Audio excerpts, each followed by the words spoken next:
So what's going on guys, Kids here, and welcome back to a brand new video. For today I will show you the new one-shot Sharen build that will one-shot bosses in literally a single second. Like you can see from the gameplay, you will be spending more time walking to the boss than actually shooting him. So if you are interested in this build, then in this guide I will show you what weapons and modules you want to get. Then I will explain every single skill and show you the best reactor and external components. And then lastly, we will take a closer look at the gameplay and weapon mods, so you would know the reason behind every single build choice, and what exactly will give us this insane one-shot damage and much more. So our new Sharen one-shot build is insanely powerful, because we will use a specific module setup that in combination with just one single weapon will completely destroy any enemy you come across. The only thing you need to know is to be far away from the enemies, and before using your one-shot, activate the active camouflage skill. So then we would utilize all of our buffs, and it's that simple. So then with that said, now let's take a look at our modules. For the first one, we have the Overcharge Edge, which modifies our active camouflage to consume shields instead of mana. Our ambush damage increases by the amount of shields that we consume. Then the Short Sword that modifies the charge sub-attack, and we get increased module capacity, which is our main goal. Then increased HP, that increases our max HP by 22%. Then increased def, that increases our defenses by 16%. Then MP conversion, that reduces our skill cooldowns by 9%, and as well reduces our max mana by 4%. Then focus on electric, that increases our electric skill power by 19%. And reduces skill cooldowns by 6%. Then HP amplification, that increases our max HP by 23%, but reduces our max shields by 9%. And finally the nimble fingers, which reduces our skill cooldowns by 6%.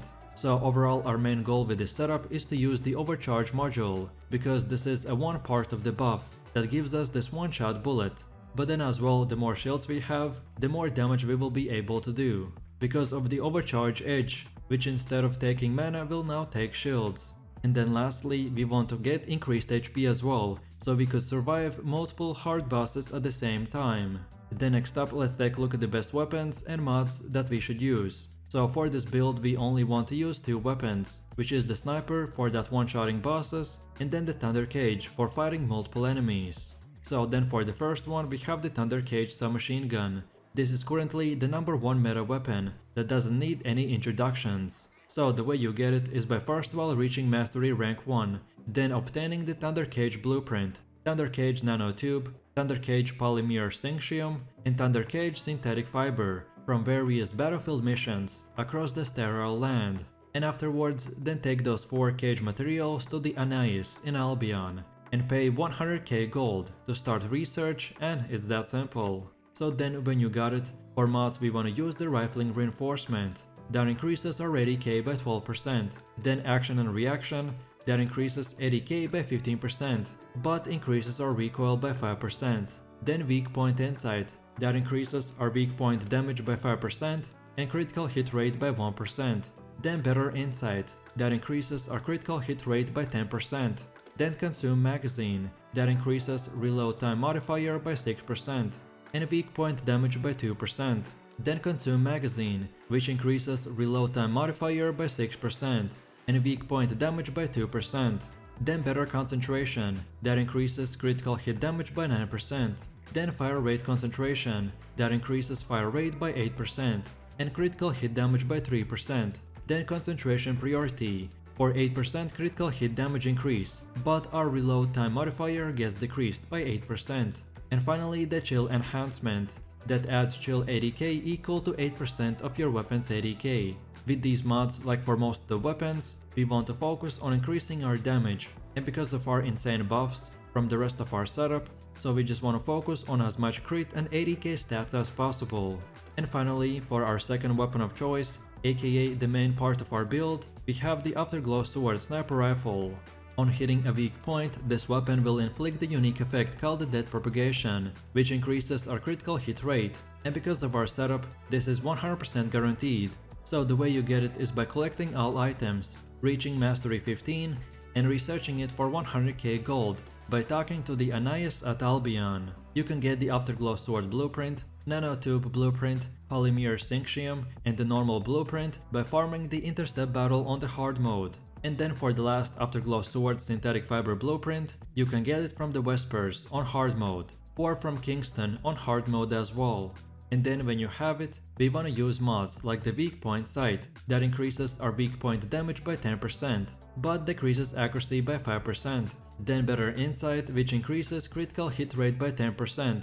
Then Fatal Critical, which increases critical hit damage by 5%, and critical hit rate by massive 1%. Then Strengthened First Shot, that after you reload, your first shot gets 100% ADK increase. Then Action and Reaction, that increases ADK by 15% and recoil by 5%. Then Better Concentration, or increased critical hit damage by 9%. And finally the Focus on Fire, that increases the fire skill power by 19% and decreases skill cooldowns by 6%. As any sniper weapon, we want to increase our crits and overall damage. So with our mod setup, we have made it that you can basically crit the enemies 100% of the time.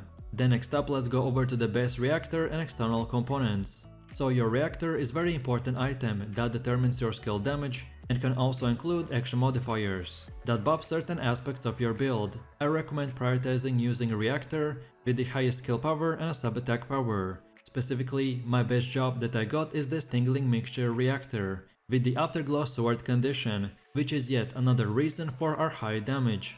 And then as for your external components, they're even more of an RNG, at least until you've played the game for long enough to find basically every possible combination with a good stat roll. For our build specifically, I recommend to use the HP Support Auxiliary Power that increases our max HP, then Volcanic Sensor that again increases our max HP, then Annihilation Memory for increased health and defenses, and lastly the HP Support Processor that again increases our max HP. And finally, let's take a quick look at our skills and when we should use them. But as we mainly focus on our one-shot capability, so to be honest, the only skill you really need to know about is the active camouflage.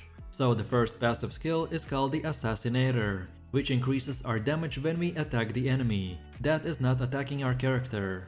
Killing enemies with a skill in ambush state will reset our cooldown for the active camouflage. Then our first active skill is the Cut-Off Beam that attacks the enemy with the electric blade to deal damage and inflict them with the electrocute effect. Then the second one is Active Camouflage that gives us the ability to hide from enemies. When attacking or using skills, Active Camouflage state ends immediately, regardless of the time remaining. When the state will end, Sharen will also enter the ambush mode, which will give us even more damage. So then, to get that one shot, we just simply look at the enemy, then activate the camouflage, and then one shot him, and that's it. We don't want to get hit by the enemy or even be seen, so usually the further the range the better. Then next up we have the impact rounds, that launches built-in explosives forwards from the arm to stun enemies. And finally we have the flash short sword, which targets enemies within aiming range, and throws multiple knives to attack them. Knives will then explode to inflict enemies with damage and the electrocute effect, and that's about it. So with that said, I really do appreciate everyone for watching guys, and I hope you enjoyed it. If you have any questions or suggestions, then feel free to leave your comments in the comment section down below. And while you're doing that, please click like, subscribe and enable that notification bell, so this way you could support the channel and not miss any more amazing content. With that said, you have an amazing day and I will see you in the next one, so take it easy, peace.